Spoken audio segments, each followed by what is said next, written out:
Hello, everybody. The attendance tonight was 17,110. It was a sellout, and we broke the record here. Highest grossing sporting event in the arena's history. The gate was $2 million. Bonuses tonight, Gillespie and Oliveira both win $50,000, and Burgess and Rosa win $50,000 each. So congratulations to them. Another great trip to New York. I want to thank the people of Buffalo and the media here. It was amazing. Really appreciate all the support. And I like breaking records, so this was fun. Any questions? Yeah, go ahead, Dana. Two obviously very unpredictable situations in the final two fights of the night. Can you tell us what you knew was going on during that co-main event between Mousasi and Weidman? What were they explaining to you, if anything?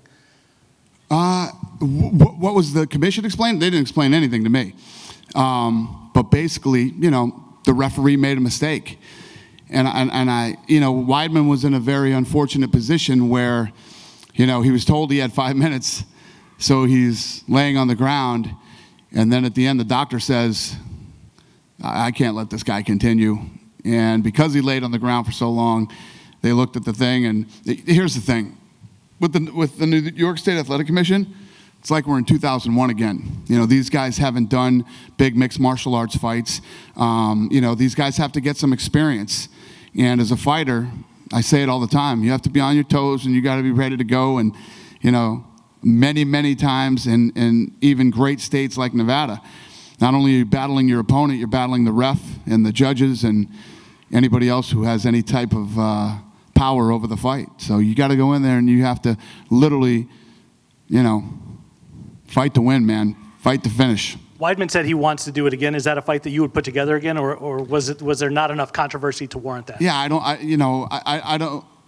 If you ask yourself, could Weidman have come back from that? And you know, he said it. I've been in worse positions than that, but it looked like he was in a real bad position right there, and that's the way the fight was going to go. So who knows? I don't know. Did you have any indication, moving on to the the main event, that Rumble Johnson was going to retire? I mean, no. He just grabbed me downstairs and said, "Listen, man, I couldn't tell you. I'm working on something really big right now. It's massive, and it's really good for me and my life and everything else." And I said, "I'm happy for you, man."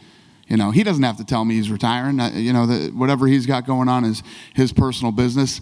I was saying, I mean, I agree with Daniel Cormier that I think he has a lot more still, and you know, he's on top of the game. But as soon as that R word pops into your head, you absolutely should retire. This ain't a game to hang out and if you're even considering retiring. So I'm happy for him. He's a great guy. You know, he's always been, you know, an entertaining fighter for us. He's always been a good guy, and I wish him the best. I'm happy for him. And obviously the old standby is no matchmaking right after the event, but between DC and John Jones, I mean, his return from suspension lines up right in that wheelhouse for International Fight Week. Is that on the radar? You know, I don't think it does line up. I think International Fight Week, his suspension is comes Is it after? After, I think, yeah, like or within. Right, the day after or something like that. So it doesn't line up for that. So I haven't even thought about that. John Jones and I haven't even talked since this whole thing went down. So we're not close to making anything. Okay. Go ahead. Yeah. Right here in the front. Right here. Dana. Hi, Dana. Sorry. Hi, this Dana. guy's next right here. Hi, Dana. Thomas Lee, Ryerson Television. Just a quick question. Seeing the sellout crowd at KeyBank Center, do you think Buffalo has proven to you that they can host another UFC event down the line? Yeah. I mean, you know how it is, man. We break records like this, whatever. I can't wait to come back to Buffalo. And the crowd was great tonight too. Great crowd. They were there early for the you know, the prelims, and it was a good crowd. It was fun. Final question is that Daniel Cormier's next opponent, like you see John Jones, is Jimmy Manuwa. He also mentioned which opponent do you think that he would? I don't know. We'll see how this thing plays out. You know, obviously Daniel. I don't know if you guys have seen Daniel yet. His nose is not looking good. He's got a very broken nose. So just let him go home and spend some time with his family and relax, and we'll start talking about that when he's ready. Dana, with the screwiness between the states, you have the ruling tonight with the Weidman fight, but you also have this Pearl Gonzalez situation where there's like a rule that nobody seems to know about, or it's only in but New the York. media jumped the gun with that one. The media jumped the gun and put that out. Yeah, absolutely, I blame the media on that one. Nobody came out and said anything that fight was canceled. I don't know who started that or how it got there, but it was bullshit. Do you think that aside, that there needs to be some sort of unification with all the states and just have standard rules for UFC? Doesn't that make more sense? Yeah, there are. And the difference is that rule where they had with the, about the implants, that was a rule they had for boxing. It wasn't an MMA rule. The fight wasn't canceled. Sometimes things go on, but everybody's trying to jump for a scoop, like they heard something and something's going on, and then put out misinformation.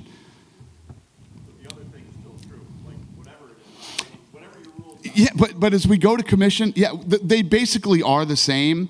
And as we go from commission to commission, this is still, I mean, if you look at this sport, I mean, what are we, 17 years old from the Zuffa era, from when we bought the company? We're still 17 years old. There's still going to be some mistakes, and nothing is ever perfect. And, it's one of the things that I have to, it's a testament to how good my team is. When crazy shit goes down, we handle it and we get it straightened out. It's very rare that we have fights pulled, but the New York State Athletic Commission has been great. Bad situations happen sometimes, and these guys are still learning.